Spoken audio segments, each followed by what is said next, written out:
ಸೇವೆಗಳನ್ನು ಮಾಡಿ ಭಗವಂತನ ಅನುಗ್ರಹವನ್ನು ಪಡೆದು ವೈಕುಂಠವನ್ನು ಪ್ರವೇಶ ಮಾಡುವವರಿಗೆ ಅತ್ಯಂತ ಶ್ರೇಷ್ಠವಾಗಿರ್ತಕ್ಕಂತಹ ಪರಮ ಪವಿತ್ರವಾದ ದಿವಸ. ಅದರ ಜೊತೆಯಲ್ಲಿ ಪ್ರಭುತ್ವ ಸ್ವಾಮಿಗಳ ಆರಾಧನಾ ಮಹೋತ್ಸವ. ಈ ಎರಡೂ ಸೇರಿರತಕ್ಕಂತಹ ಪವಿತ್ರವಾದ ಈ ಸಂದರ್ಭದಲ್ಲಿ ಭಗವಂತನ ಮಹಿಮೆಯನ್ನ ನಿರೂಪಣೆ ಮಾಡತಕ್ಕಂತಹ ಈ ಭೀಷ್ಮ ಯುಧಿಷ್ಠಿರ ಸಂವಾದ, ವಿಷ್ಣು ಸಹಸ್ರನಾಮ, ಉಮಾಮಹೇಶ್ವರ ಸಂವಾದ, ಇದನ್ನ ಯಥಾಮತಿ ಚಿಂತನೆ ಮಾಡಿ ಭಗವಂತನ ಪಾದಾರವಿಂದಗಳಿಗೆ ಸಮರ್ಪಣೆ ಮಾಡೋಣ.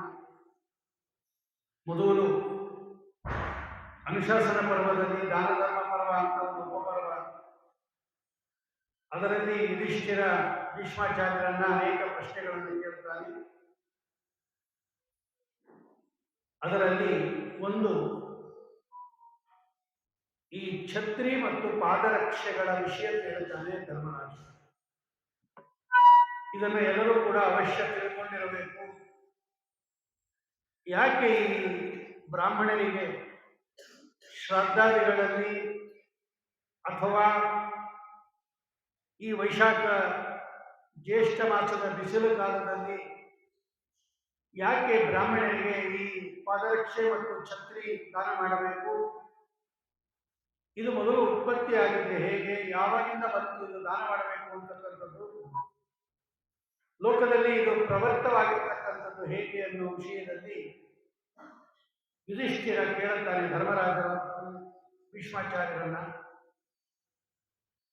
ಯದಿದಂ ಶ್ರಾದ್ದ ಧರ್ಮೇಶು ದೀಯತೆ ಭರತರ್ಷಭ ಛತ್ರಂ ಚೋಪಾನಹೌ ಚೈವ ಕೇನ ಏತತ್ ಸಂಪ್ರವರ್ತಿತಂ ಕಥಂ ಚೈತತ್ ಸಮುತ್ಪನ್ನಂ ಕಿಮರ್ಥಂ ಚ ಪ್ರದೀಯತೆ ನ ಕೇವಲಂ ಶ್ರಾದ್ದ ಧರ್ಮೇ ಪುಣ್ಯಕೇಶ್ವಪಿ ದೀಯತೆ ಏತತ್ ವಿಸ್ತರತೋ ರಾಜನ್ ಶ್ರೋತುಮಿಚ್ಛಾಮಿ ತತ್ವತಃ. ಹೇ ಭರತ ಕುಲೋತ್ಪನ್ನರಾಗಿರ್ತಕ್ಕಂತಹ ಭೀಷ್ಮಾಚಾರ್ಯರೇ, ಶ್ರಾದ್ದದಲ್ಲಿ ಛತ್ರಿ ಮತ್ತು ಪಾದರಕ್ಷೆಗಳನ್ನು ದಾನ ಮಾಡುತ್ತಾರೆ. ಇದನ್ನು ಯಾರು ಶುರು ಮಾಡಿದವರು? ಯಾರಿಂದ ಇದು ಪ್ರವರ್ತಿತವಾಯಿತು? ಈ ಮತ್ತು ಛತ್ರಿ ಮತ್ತು ಪಾದರಕ್ಷೆಗಳು ಉತ್ಪತ್ತಿಯಾಗಿದ್ದು ಹೇಗೆ? ಇದನ್ನು ಕೊಡೋದರಿಂದ ಉಂಟಾಗತಕ್ಕಂತಹ ಪ್ರಯೋಜನ, ಫಲ ಏನು? ಇದೆಲ್ಲವನ್ನು ನನಗೆ ವಿಸ್ತಾರವಾಗಿ ಹೇಳಬೇಕು ಅಂತ ಧರ್ಮರಾಜರು ಕೇಳಿದಾಗ ಭೀಷ್ಮಾಚಾರ್ಯ ಹೇಳ್ತಾರೆ, ಶೃಣುರಾಜನ್ನವಹಿತಃ ಛತ್ರೋಪಾನಃ ವಿಸ್ತರನ್ ಯಥೈತತ್ ಪ್ರತಿತಂ ಲೋಕೆ ಏನ ಚೈತತ್ ಪ್ರವರ್ತಿತಂ. ನಿನಗೆ ಹೇಳ್ತೀನಿ ಕೇಳು, ಯಾವ ರೀತಿಯಲ್ಲಿ ಇದು ಪ್ರವರ್ತಿತವಾಯಿತು, ದಾನದ ವಿಷಯ ಹೆಂಗೆ ಉತ್ಪತ್ತಿ ಆಯಿತು, ಛತ್ರಿ ಮತ್ತು ಪಾದರಕ್ಷೆ, ಯಾರಿದನ್ನ ದಾನದಲ್ಲಿ ಲೋಕದಲ್ಲಿ ಇದನ್ನು ಪ್ರವರ್ತ ಮಾಡಿದ್ದು, ಅದರ ಪುಣ್ಯ ಫಲ ಏನು, ಅಕ್ಷಯ ಫಲ ಏನು, ಇದೆಲ್ಲವನ್ನು ನನಗೆ ಹೇಳ್ತೀನಿ ಅಂತ ಹೇಳಿ, ಇದು ಹಿಂದೆ ಇತಿಹಾಸ ಪುರಾವೃತ್ತಂ ಶೃಣು ನರಾಧಿಪ ಜಮದಗ್ನೇ ಶಿಕ್ಷ ಸಂವಾದಂ ಸೂರ್ಯಸ್ಯ ಮಹಾತ್ಮನಃ. ಸೂರ್ಯ ಮತ್ತು ಜಮದಗ್ನಿ ಋಷಿಗಳಿಗೆ ನಡೆದಿರತಕ್ಕಂಥ ಸಂವಾದ ಹೇಳ್ತೀನಿ ಕೇಳು. ಇತಿಹಾಸದಲ್ಲಿ ಹಿಂದೆ ಯಾಕೆ ಇದು ಲೋಕದಲ್ಲಿ ಪ್ರಚಲಿತವಾಯಿತು ಅನ್ನೋದು ಸೂರ್ಯ ಮತ್ತು ಜಮದಗ್ನಿ ಋಷಿಗಳ ಸಂವಾದದಿಂದ ನಮಗೆ ಗೊತ್ತಾಗತ್ತೆ. ಏನು ಅಂದ್ರೆ, ಪುರಾಸ ಭಗವಾನ್ ಸಾಕ್ಷಾತ್ ಧನುಷ ಆಕ್ರೀಡಿತ ಪ್ರಭೋ ಸಂಧಾಯ ಶನಾನ್ ಚಿಕ್ಷೇಪ ಕಿಲ ಭಾರ್ಗವ. ಪರಶುರಾಮ ದೇವರ ತಂದೆ ಜಮದಗ್ನಿ ಋಷಿಗಳು, ಅವರು ಮಹಾಧನಸ್ಸು ಪ್ರಾವೀಣ್ಯರು. ಅವರೇನು ಮಾಡ್ತಾ ಇದ್ರು ಅಂದ್ರೆ, ಈ ಧನಸ್ಸು ಇಟ್ಕೊಂಡು ಬಾಣ ಬಿಡ್ತಾ ಇದ್ರು. ಸಂಧಾಯ ಶರಾನ್ ಚಿಕ್ಷೇಪ, ಧನಸ್ಸಿಗೆ ಬಾಣ ಹೂಡೋದು, ದೂರ ಪ್ರಯೋಗ ಮಾಡೋದು, ಮತ್ತೆ ಇನ್ನೊಂದು ಬಾಣ ಹೋಗೋದು, ಪ್ರಯೋಗ ಮಾಡೋದು, ಹೀಗೆ ಮಾಡ್ತಾರೆ.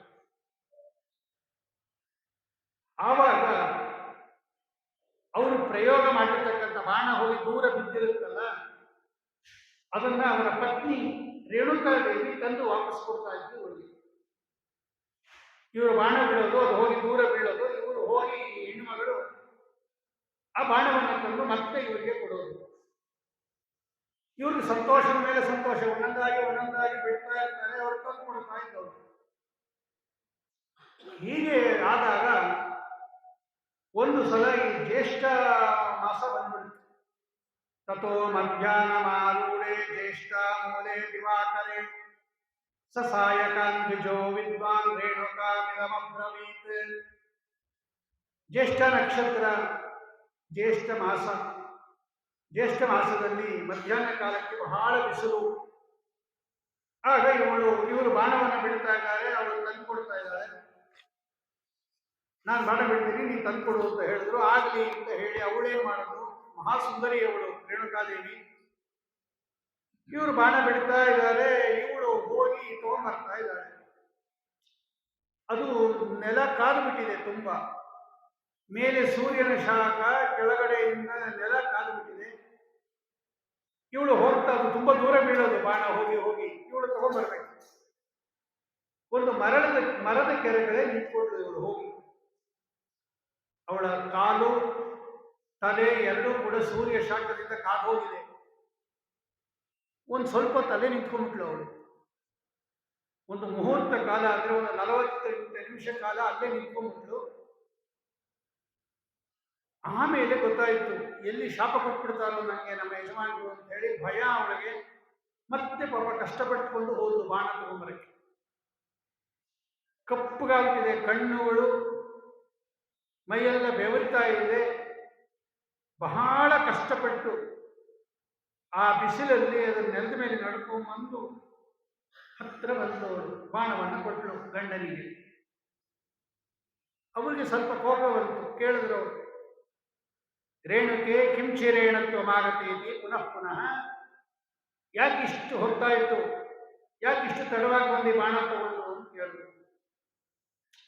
ಆಗ ಅವಳು ಹೇಳಿದ್ರು, ಶಿರಸ್ತಾವತ್ ಪ್ರದೀಪ್ತಮ್ಮೆ ಪಾದೋಚೈವ ತಪೋದನ. ಹೇ ತಪೋದನರಾಗಿರ್ತಕ್ಕಂತಹ ಹೇ ಸ್ವಾಮಿ, ನನ್ನ ಶಿರಸ್ಸು ಪಾದ ಎರಡೂ ಸುಟ್ಟೋಗಿದೆ. ಸೂರ್ಯನ ತೇಜಸ್ಸು ಅಪಾರವಾಗಿದೆ. ನಾನು ಸ್ವಲ್ಪತ್ತು ಒಂದು ಮರದ ನೆರಳಿನಲ್ಲಿ ವಿಶ್ರಾಂತಿ ತಗೋತಾ ಇದ್ದೆ, ಅದಕ್ಕೆ ಬರೋದು ತಡ ಆಯಿತು. ದಯವಿಟ್ಟು ನನ್ನ ಮೇಲೆ ಕೋಪ ಮಾಡಬೇಡ್ರಿ ಅಂತ ಇವಳು ಕೇಳಿಕೊಂಡ್ರು. ಸರಿ ಇಂಥವ್ರಿಗೆ ಕಾರಣ ಅವ್ರು ಕೇಳಿದ್ರು. ಅವರು ಎಷ್ಟು ಸಾಮರ್ಥ್ಯವುಳ್ಳವರು ಅಂತ ಹೇಳಿದ್ರೆ, ರೇಣುಕಾದೇವಿಗೆ ಹೇಳ್ತಾರೆ ಜಮದಗ್ನಿ ಋಷಿಗಳು, ರೇಣಿಗೆ ಅಧ್ಯಯನಂ ದೀಪ್ತಿಕರಣಂ ರೇಣುಕೆ ತವದಕ್ಕದು. ಸೂರ್ಯನಿಗೆ ದುಃಖ ಕೊಟ್ಟನ, ನಿನ್ನ ಕಾಲು ಮತ್ತು ತಲೆಯನ್ನ ಕಾದಿಸ್ಬಿಟ್ನ, ಆ ಸೂರ್ಯನಿಗೆ ಬಾಣ ಬಿಟ್ಬಿಡ್ತೀನಿ ಎಂದು ಜಮದಗ್ನಿ ಋಷಿಗಳು. ಎಷ್ಟು ಸಾಮರ್ಥ್ಯ ಇತ್ತು ಅಂದ್ರೆ, ಆ ಸೂರ್ಯ ಎಲ್ಲೆಲ್ಲಿ ಹೋಗ್ತಾನೆ ಅವನ ಹಿಂದನೇ ಹೋದ್ರು ಅಭಿಮುಖವಾಗಿ. ಅಂದ್ರೆ ಅವನ ಎದುರಿಗೆ ಹೋದ್ರು, ನೀ ಎಲ್ಲಿ ಬೇಕಾದ್ರೆ ಹೋಗು, ನಿಂಗೆ ಬಾಣ ಬಿಡ್ತೀನಿ ಅಂತ. ಇನ್ನೇನು ಬಾಣ ಹೂಡೇ ಬಿಟ್ರು ಅವರು, ಸೂರ್ಯನಿಗೆ ಬಾಣ ಬಿಟ್ಬಿಡ್ತೀನಿ, ಇಷ್ಟೊಂದು ನನ್ನ ಹೆಂಡತಿಯ ತಲೆ ಮತ್ತು ಪಾದವನ್ನು ನೀನು ಕಾಯಿಸ್ಬಿಟ್ಟಿದೆಯಾ ಅಂತ. ಆಗ ಇನ್ನೇನು ಬಾಣ ಬಿಡಬೇಕು ಅನ್ನೋ ಸಂದರ್ಭದಲ್ಲಿ ಸೂರ್ಯ ಒಬ್ಬ ಬ್ರಾಹ್ಮಣನ ವೇಷ ಹಾಕೊಂಡು ಅವರ ಹತ್ರ ಬಂದ. ಕೇಳಿದ, ಅದತ್ತೇ ರಶ್ಮಿ ಸೂರ್ಯೋದಿವಿ ವಿದ್ವಂದ ತಸ್ತತಃ. ಸೂರ್ಯ ಏನು ತಪ್ಪು ಮಾಡಿದ್ದಾನೆ, ನೀವು ಸೂರ್ಯನಿಗೆ ಬಾಣ ಬಿಡಕ್ಕೆ ಹೋಗ್ತಾ ಇದ್ದೀರಲ್ಲ, ಹೇ ವಿದ್ವಾಂಸರೇ, ಎಷ್ಟು ಉಪಕಾರ ಮಾಡ್ತಾನೆ ಸೂರ್ಯ ನಮಗೆ. ಆ ನೀರಿನಲ್ಲಿ ಇರ್ತಕ್ಕಂತಹ ರಸವನ್ನ ಹೀರಿ ತಾನು ಶೇಖರಣೆ ಮಾಡಿಕೊಂಡು ಮಳೆಗಾಲದಲ್ಲಿ ಅದನ್ನು ವಾಪಸ್ ಕೊಡ್ತಾನೆ. ಮಳೆ ಬಂದ್ರೆ ನಿಮಗೆಲ್ಲ ಅನ್ನ ಸಿಗತ್ತೆ. ಅನ್ನಂ ಪ್ರಾಣ ಇತಿ ದೇವ, ಅನ್ನವೇ ಪ್ರಾಣ ನಮಗೆ. ಅನ್ನ ಇದ್ರೇನೆ ಪ್ರಾಣ ಉತ್ಪತ್ತಿ ಆಗೋದು, ಶಕ್ತಿ ಬರೋದು. ಆಮೇಲೆ ಏನ್ ಮಾಡ್ತಾನೆ ಅವನು, ನೀರನ್ನ ಎಳಿತಾನೆ, ಸಮುದ್ರದಿಂದ ನದಿಯಿಂದ ಎಲ್ಲ ರಸ ನೀರನ್ನ ಎಳೆದು ತಾನು ಶೇಖರಣೆ ಮಾಡಿಕೊಂಡು ಮತ್ತೆ ಮಳೆ ರೂಪದಲ್ಲಿ ಜಗತ್ತಿಗೆ ಕೊಡ್ತಾನೆ. ಸಪ್ತದ್ವೀಪವನ್ನು ಮಳೆಯಿಂದ ನೆನೆಸ್ತಾನೆ. ಆಮೇಲೆ ಔಷಧಿಗಳು ಬರುತ್ತೆ, ಲತೆಗಳು ಬರುತ್ತೆ, ಪತ್ರ ಪುಷ್ಪಗಳು ಬರುತ್ತೆ, ಅನ್ನ ಬರುತ್ತೆ. ಎಲ್ಲವೂ ಕೂಡ ನಿಮ್ಮ ಕಾರ್ಯಗಳೆಲ್ಲ ಅನ್ನದಿಂದ ನಡೀತಾ ಇದೆ. ಜಾತಕರ್ಮಾಣಿ ಸರ್ವಾಣಿ ವ್ರತ ಉಪನಯನಾನಿ ಚ ಗೋದಾನಾನಿ ವಿವಾಹಶ್ಚ ತಥಾ ಯಜ್ಞ ಸಮೃದ್ಧಯ ಸತ್ರಾಣಿ ದಾನಾನಿ ತಥಾ ಸಂಯೋಗ ವಿತ್ತ ಸಂಚಯ. ಊಟ ಇಲ್ಲದೆ ಯಾವ ಕಾರ್ಯಕ್ರಮನೂ ಮುಗಿಯೋದೇ ಇಲ್ಲ. ಅನ್ನ ಎಲ್ಲ ಬೇಕಲ್ವಾ ನಿಮಗೆ? ಜಾತಕರ್ಮ ಮಾಡಿ, ನಾಮಕರಣ ಮಾಡಿ, ವ್ರತ ಉಪವಾಸ ಉದ್ಯಾಪನೆ ಮಾಡ್ರಿ, ಯಜ್ಞಗಳು ಮಾಡ್ರಿ, ಜ್ಞಾನ ಸತ್ರಗಳು ಮಾಡ್ರಿ, ದಾನಗಳು ಮಾಡ್ರಿ, ಎಲ್ಲವೂ ಕೂಡ ಅನ್ನದಿಂದ ಉಂಟಾಗುತ್ತೆ ನಿಮಗೆ. ಆದ್ದರಿಂದ ಅಂತಹ ಸೂರ್ಯನನ್ನ, ನಿಮಗೆ ಇಷ್ಟು ಉಪಕಾರ ಮಾಡ್ತಕ್ಕಂಥ ಸೂರ್ಯನನ್ನ ನೀವು ಬಾಣ ತಗೊಂಡು ಹೊಡಿತೀನಿ ಹೋಗ್ತಾ ಇದ್ದೀರಲ್ಲ, ಇದು ಸರಿನಾ ಅಂತ ಕೇಳಿದ ಸೂರ್ಯ ಬ್ರಾಹ್ಮಣನ ವೇಷದಲ್ಲಿ ಬಂದು ಜಮದಗ್ನಿ ಋಷಿಗಳಿಗೆ. ಆಗ ಭೀಷ್ಮಾಚಾರ್ಯ ಹೇಳುತ್ತಾರೆ, ಅವ್ರು ಏನು ಮಾಡಿದ್ರು ಶಾಂತ ಆಗಿರುವಂತೆ ಜಮದಗ್ನಿ ಋಷಿಗಳು ನಾನಾ ರೀತಿಯಲ್ಲಿ ಕೇಳುತ್ತಾರೆ. ಆಗ ಸೂರ್ಯ ಮಧುರವಾದ ಮಾತಿನಿಂದ ಕೇಳಿದಂತೆ ಬ್ರಾಹ್ಮಣ ರೂಪದಲ್ಲಿರತಕ್ಕಂತಹ ಸೂರ್ಯ ನಮಸ್ಕಾರ ಮಾಡಿ, ನಿಮ್ಮ ಕೈಲಿ ಸೂರ್ಯನಿಗೆ ಹೊಡೆಯಕ್ಕಾಗತ್ತಾ ಅಂತ ಕೇಳಿದ. ಅವನು ಚಲಿಸ್ತಾ ಇರ್ತಾನೆ ಸೂರ್ಯ, ಒಂದ್ ಕಡೆ ಇರೋದೇ ಇಲ್ಲ. ಅವನು ಹಿಂಗೆ ಹೋಗ್ತಾ ಇರೋ ಪದಾರ್ಥಕ್ಕೆ ಬಾಣ ತಗೊಂಡು ಹೆಂಗ್ ಹೊಡಿತೀರ ನೀವು? ಒಂದು ಕಡೆ ನಿಂತಿದ್ರೆ ಬಾಣ ಬಿಡಬಹುದು, ಹಿಂಗೆ ಚಲಿಸ್ತಾ ಇರ್ತಾನೆ ಸೂರ್ಯ. ನೀವು ಬಾಣ ಬಿಡೋ ಸಂದರ್ಭದಲ್ಲಿ ಎಲ್ಲೋ ಇರ್ತಾನೆ, ಬಾಣ ಹೋಗೋಷ್ಟಕ್ಕೆ ಇನ್ನೊಂದು ಕಡೆ ಮುಂದೆ ಬಂದ್ಬಿಟ್ಟಿರ್ತಾನೆ, ಅದು ಹೆಂಗ್ ಹೊಡಿತೀರಾ?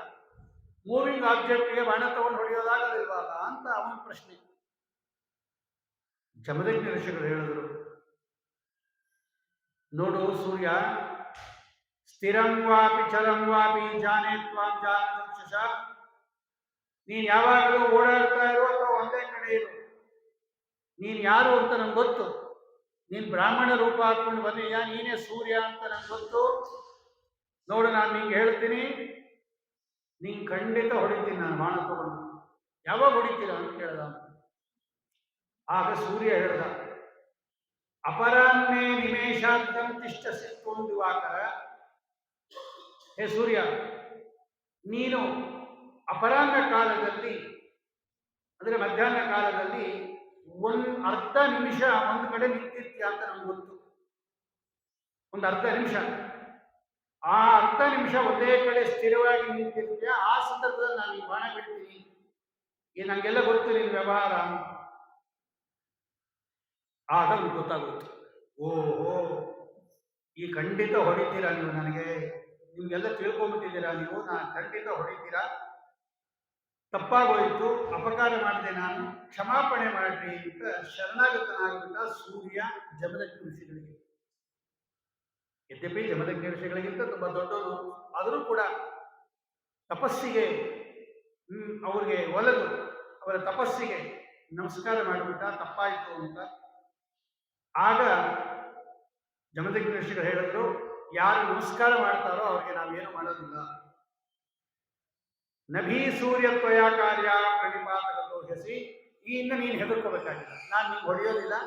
ಯಾವಾಗ ನೀನು ಪಶ್ಚಾತ್ತಾಪ ಪಟ್ಟಿದೆಯಾ, ಶರಣಾಗತನಾಗಿದೆಯಾ, ಶರಣಾಗತನಾಗಿರ್ತಕ್ಕಂಥವರನ್ನ ಯಾರೂ ಕೂಡ ಕೊಲ್ಲಬಾರದು. ಇದು ನಿಯಮ. ಇದು ಬ್ರಹ್ಮಹತ್ಯಾ ದೋಷ ಬರುತ್ತೆ, ಸುರಾಪಾನ ದೋಷ ಬರುತ್ತೆ, ಅನೇಕ ಪಾಪಗಳು ಬಂದ್ಬಿಡುತ್ತೆ. ಶರಣಾಗತರಾದವನ್ನ ಕೊಲ್ಲಬಾರದು.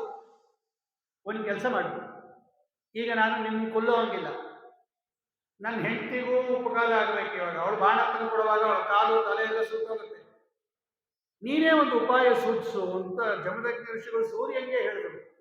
ಈಗ ನೀನು ಕೊಲ್ಲೋಂಗಿಲ್ಲ, ನೀನು ಉಪಕಾರ ಮಾಡ್ತೀಯ, ಅನ್ನ ತಂದ್ಕೊಡ್ತೀಯ, ಮಳೆ ತಂದ್ಕೊಡ್ತೀಯ, ನೀನೇ ಒಂದು ವ್ಯವಸ್ಥೆ ಮಾಡು ಅಂತ ಕೇಳಿದಾಗ, ಆಗ ಸೂರ್ಯ ಅತ ಸೂರ್ಯೋ ದದೌ ತಸ್ಮೈ ಛತ್ರ ಉಪಾಹನಮಾಹೋಯಿ. ಆಗ ಸೂರ್ಯ ಒಂದು ಉಪಾಯ ಮಾಡಿದಂತೆ, ನೋಡಿ ನಿಮ್ಗೊಂದು ಛತ್ರಿ ಕೊಡ್ತೀನಿ, ನಿಮ್ಗೆ ಪಾದರಕ್ಷೆ ಕೊಡ್ತೀನಿ. ಮಹರ್ಷೇ ಶಿರಶಸ್ತ್ರಾಂ ಛತ್ರ ಮದ್ರಶ್ಮಿವಾರಣ ಪ್ರತಿಗೃಹ್ಣೀಶ ಪದ್ಯಾಂಚ ತ್ರಾಣಾರ್ಥಂ ಚರ್ಮ ಪಾದುಕೆ. ಒಂದು ಕೆಲಸ ಮಾಡ್ರಿ, ತಲೆಗೆ ಸುಡೋದು ತಪ್ಪತ್ತೆ, ಛತ್ರಿ ಹಿಡ್ಕೊಳ್ರಿ. ಪಾದಗಳು ಸುಡೋದು ತಪ್ಪತ್ತೆ, ಪಾದರಕ್ಷೆ ಹಾಕ್ಕೊಳ್ರಿ. ಚರ್ಮ ಪಾದಕ್ಕೆ, ಚರ್ಮದಿಂದ ಮಾಡಿರ್ತಕ್ಕಂಥ ಪಾದಕ್ಕೆ ಇದನ್ನು ಸ್ವೀಕಾರ ಮಾಡ್ರಿ. ನೀವು ಇದನ್ನು ನಿಮ್ಮ ಪತ್ನಿಗೆ ಕೊಡ್ರಿ. ಇನ್ನು ಮೇಲೆ ಎಲ್ಲರೂ ಕೂಡ ಇದನ್ನು ಹಾಕ್ಕೊಂಡು ಓಡಾಡ್ರಿ ಅಂತ ಹೇಳಿದಂತೆ ಸೂರ್ಯ. ಅದ್ಯ ಪ್ರವೃತ್ತಿ ಚೈವೈತೈ ಲೋಕೆ ಸಂಪ್ರತಿಷ್ಯತಿ. ಇನ್ಮೇಲೆ ಹಿಂಗೆ ಮಾಡ್ರಿ, ನಾನು ಬಿಸಿಲು ಬೀಳಲೇಬೇಕು, ನಿಮಗೆ ಸೂರ್ಯ ಅನ್ನ ಇದು ನೀರನ್ನು ತಗೋಬೇಕು, ನಾನು ಸಮುದ್ರದಿಂದ, ಜಲದಿಂದ, ನದಿಯಿಂದ, ಅದು ಮಳೆ ರೂಪದಲ್ಲಿ ನಿಮಗೆ ವಾಪಸ್ ಕೊಡಬೇಕು. ನಾನು ಆ ಕಾರ್ಯ ಬಿಡಕ್ಕಾಗಲಿಲ್ಲ. ನೀವು ನಿಮ್ಮ ಪಾದವನ್ನ ಮತ್ತು ಶಿರಸ್ಸನ್ನ ಹೀಗೆ ರಕ್ಷಣೆ ಮಾಡಿಕೊಡ್ರಿ. ನಿಮಗೆ ಛತ್ರಿಯನ್ನ ಮಾಡಿಕೊಟ್ಟಿದ್ದೀನಿ, ಪಾದರಕ್ಷೆಯನ್ನ ಮಾಡಿಕೊಟ್ಟಿದ್ದೀನಿ. ಇದನ್ನ ಹಾಕಿಕೊಂಡು ನೀವು ಕಾರ್ಯವನ್ನ ಮಾಡಬಹುದು ಅಂತ ಹೇಳಿ ಸೂರ್ಯ ಜಮದಗ್ನಿ ಋಷಿಗಳಿಗೆ ಎರಡನ್ನು ಕೊಡ್ತಾ ಇದ್ದಾನೆ. ಅವತ್ತಿನಿಂದ ಪ್ರಾರಂಭ ಮಾಡಿಕೊಂಡು ಈ ಛತ್ರಿ ಮತ್ತು ಪಾದರಕ್ಷೆಗಳು ಲೋಕದಲ್ಲಿ ಬಂತು. ಉಪಾನ ಛತ್ರಮೇತದ್ವೈ ಸೂರ್ಯೇಣ ಇಹ ಪ್ರವರ್ತಿತಂ. ಈ ಲೋಕದಲ್ಲಿ ಛತ್ರಿ ಮತ್ತು ಈ ಪಾದರಕ್ಷಾ ಅನ್ನತಕ್ಕಂಥದ್ದು ಸೂರ್ಯನಿಂದ ಪ್ರವೃತ್ತವಾಯಿತು ಅಂತ ಭೀಷ್ಮಾಚಾರ್ಯರು ಯುಧಿಷ್ಠಿರನಿಗೆ ಹೇಳಿ, ತಸ್ಮಾತ್ ಇದನ್ನು ಯಾರು ದಾನ ಕೊಡ್ತಾರೆ, ತತ್ರಾಪಿ ವೈಶಾಖ ಮತ್ತು ಜ್ಯೇಷ್ಠ ಮಾಸದಲ್ಲಿ ನೆಲ ಮತ್ತು ತಲೆ ಎರಡೂ ಕೂಡ ಕಾದಿರುತ್ತೆ, ನೆಲದ ಮೇಲೆ ಕಾಲಿಡಬೇಕು, ಮೇಲಿಂದ ಸೂರ್ಯನ ಪ್ರಖರ ಬಿಸಿಲು. ಆ ಸಂದರ್ಭದಲ್ಲಿ ಸೂರ್ಯ ಹೇಳುತ್ತಾನೆ, ಇದರ ದಾನ ಪುಣ್ಯಮೇತದಭಿಖ್ಯಾತಂ ತ್ರಿಷು ಲೋಕೇಶು ಭಾರತ. ಇದನ್ನು ಯಾರು ದಾನ ಕೊಡ್ತಾರೆ ಅವರಿಗೆ ಅಪಾರವಾಗಿರತಕ್ಕಂತಹ ಪುಣ್ಯ ಬರುತ್ತೆ. ಆದ್ದರಿಂದ ನೀನು ಕೊಡು ಅಂತಾರೆ ಭೀಷ್ಮಾಚಾರ್ಯ. ತಸ್ಮಾತ್ ಪ್ರಯಚ್ಛ ವಿಪ್ರೇಭ್ಯ ಛತ್ರೋಪಾನ ಉಪಾನ ಅಂದರೆ ಪಾದರಕ್ಷೆ, ಅದನ್ನು ಉತ್ತಮವಾಗಿರ್ತಕ್ಕಂತಹ ಶ್ರೇಷ್ಠವಾಗಿರ್ತಕ್ಕಂತಹ ಛತ್ರಿಯನ್ನ, ಶ್ರೇಷ್ಠವಾಗಿರ್ತಕ್ಕಂತಹ ಪಾದುಕೆಗಳನ್ನ ಬ್ರಾಹ್ಮಣರಿಗೆ ದಾನ ಕೊಡು, ದೊಡ್ಡ ಪುಣ್ಯ ಬರುತ್ತೆ ಅಂತ ಹೇಳಿ. ಅದು ಏನು, ಛತ್ರಂ ಹಿ ಭರತಶ್ರೇಷ್ಠ ಯಪ್ರದಾನ ದ್ವಿಜಾತಯೇ ಶುಭ್ರಂ ಶತಾಶಲಕಂ ಅಂತ, ಅಂದ್ರೆ ಚೆನ್ನಾಗಿರ್ತಕ್ಕಂಥದ್ದು ಒಂದು 100 ಕಡ್ಡಿ ಇರ್ತಕ್ಕಂತಹ ಛತ್ರಿಯನ್ನ ಕೊಡಬೇಕಂತೆ. ಶತಶಲಾಕ ಅಂತ ಕರೀತಾರೆ ಅದಕ್ಕೆ. ಆ ಕಡ್ಡಿಗಳಿರುತ್ತಲ್ಲ ಮೇಲೆ, ಅದು 100 ಕಡ್ಡಿ ಇರತಕ್ಕಂತಹ ಛತ್ರಿಯನ್ನು ಯಾರು ಕೊಡ್ತಾರೋ ಅವರು ಮರಣ ಹೊಂದಿದ ಮೇಲೆ ಅಪಾರ ಸುಖವನ್ನ ಅನುಭವಿಸ್ತಾರೆ, ಇಂದ್ರಲೋಕದಲ್ಲಿ ಪೂಜಿತರಾಗುತ್ತಾರೆ, ಬ್ರಾಹ್ಮಣರಿಂದಲೂ ಪೂಜಿತರಾಗುತ್ತಾರೆ. ಆದ್ದರಿಂದ ಒಳ್ಳೆ ಉತ್ಕೃಷ್ಟವಾಗಿರ್ತಕ್ಕಂತಹ ಗೋಲೋಕೆ ಸಮುದಾಯಂತೋ ವಸತಿ ಪ್ರೇತ್ಯ ಭಾರತ, ಶ್ರೇಷ್ಠ ವ್ರತಧಾರಿಯಾಗಿರ್ತಕ್ಕಂತಹ ಬ್ರಾಹ್ಮಣರಿಗೆ ಈ ವೈಶಾಖ ಮತ್ತು ಜ್ಯೇಷ್ಠ ಮಾಸಗಳಲ್ಲಿ ಯಾರು ಛತ್ರಿ ಮತ್ತು ಪಾದುಕೆಗಳನ್ನು ದಾನ ಮಾಡುತ್ತಾರೆ ಅವರು ಉತ್ತಮ ಲೋಕವನ್ನು ಪಡೀತಾರೆ. ಮರಣ ಹೊಂದಿದ ಮೇಲೆ ಗೋಲೋಕ ಅಂತ ಒಂದು ಪ್ರಸಿದ್ಧವಾಗಿರ್ತಕ್ಕಂತಹ ಲೋಕ, ಅಲ್ಲಿಗೆ ಹೋಗ್ತಾರೆ. ಆದ್ದರಿಂದ ಈ ಛತ್ರದಾನ ಮತ್ತು ಪಾದರಕ್ಷಾದಾನ ಶ್ರಾದ್ದ ಕಾಲದಲ್ಲಿ, ಶ್ರಾದ್ದನೇ ಆಗಬೇಕು ಅಂತೇನಿಲ್ಲ, ಈ ಮಾಸ ಧರ್ಮ ಅಂತ ಹೇಳಿ ವೈಶಾಖ ಜ್ಯೇಷ್ಠ ಮಾಸದಲ್ಲಿ ಬಿಸಿಲು ಜಾಸ್ತಿ ಇರ್ತಕ್ಕಂತಹ ಸಂದರ್ಭದಲ್ಲಿ ಛತ್ರ ಮತ್ತು ಪಾದರಕ್ಷೆಗಳ ದಾನವನ್ನು ಕೊಡಬೇಕು. ನೋಡಿ ಹೀಗೆ ಭೂಮಿಯಲ್ಲಿ ಬಂತದು. ಆಮೇಲೆ ಅವಳು ಅದನ್ನು ಧಾರಣೆ ಮಾಡಿ ಉತ್ಕೃಷ್ಟವಾಗತಕ್ಕಂಥ ರೀತಿಯಲ್ಲಿ ಸೇವೆ ಮಾಡಿದ್ಲು ಅಂತ ಹೇಳಿ, ಏತತ್ತೇ ಭರತ ಶ್ರೇಷ್ಠ ಮಯಾ ಕಾಸ್ಮೇನ ಕೀರ್ತಿತಂ ಛತ್ರೋಪಾನದಾನಸ್ಯ ಫಲಂ ಭರತ ಸತ್ತಮ ಸೂರ್ಯೇಣ ವಿಹಿತಂ ಪೂರ್ವಂ ಋಷಯೇ ಜಮದಗ್ನಿಯೇ. ನೋಡು, ಯುಧಿಷ್ಠಿರನಿಗೆ ಭೀಷ್ಮಾಚಾರ್ಯ ಹೇಳ್ತಾರೆ, ನೋಡು ನೀ ಕೇಳಿದೆ, ನೀನು ಈ ಛತ್ರ ಮತ್ತು ಪಾದರಕ್ಷೆಗಳ ಹಿಂದೆ ಬಂತು ಅಂತ ಸೂರ್ಯ ಮತ್ತು ಜಮದಗ್ನಿ ಋಷಿಗಳ ಸಂವಾದವನ್ನು ನಿಂಗೆ ಹೇಳಿದ್ದೀನಿ, ಇದು ಲೋಕದಲ್ಲಿ ಹಿಂಗೆ ಪ್ರವೃತ್ತವಾಯಿತು ಅಂತ ಹೇಳಿ ಈ ಛತ್ರ ಮತ್ತು ಪಾದರಕ್ಷೆಗಳ ದಾನದ ಕಥೆಯನ್ನೂ ಕೂಡ ಮಹಾಭಾರತದ ಅನುಶಾಸನ ಪರ್ವ ಈ ದಾನ ಧರ್ಮ ಪರ್ವದಲ್ಲಿ ಉತ್ಕೃಷ್ಟವಾಗಿರ್ತಕ್ಕಂತಹ ರೀತಿಯಲ್ಲಿ ನಿರೂಪಣೆ ಮಾಡ್ತಾ ಇದ್ದಾರೆ. ಹಾಗಾಗಿ ಅಂತಹ ಸಂದರ್ಭ